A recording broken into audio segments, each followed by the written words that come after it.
আসসালামু আলাইকুম বন্ধুরা, সবাই কেমন আছেন? দুপুরের জন্য রান্না করলাম ঢেঁড়স আলু দিয়ে ছোট ইলিশ ভেজে যে চচ্চড়ি করলাম।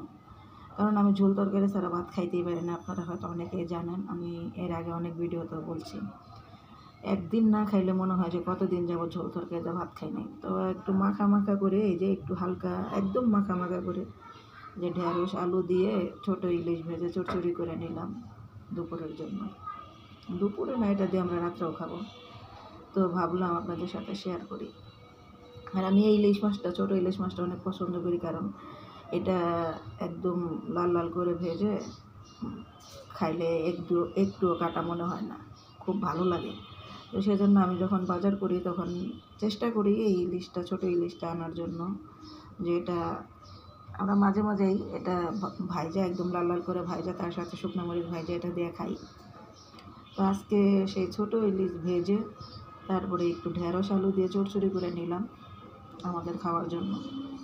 ভাবলাম আপনাদের সাথে শেয়ার করি। তো এই তো দেখেন, মাশাআল্লাহ তরকারিটা নামিয়ে নিলাম। তো বাহিরে প্রচুর রোদ, রোদ্রের ভিতরে তো ভিডিও করা যায় না, ভিডিও কালার সুন্দর আসে না। তো এই তো নামিয়ে এখন আর ভিডিওটা আপনাদের সাথে শেয়ার করলাম বন্ধুরা। এই পর্যন্তই। সবাই ভালো থাকবেন, সুস্থ থাকবেন। আল্লাহ হাফেজ।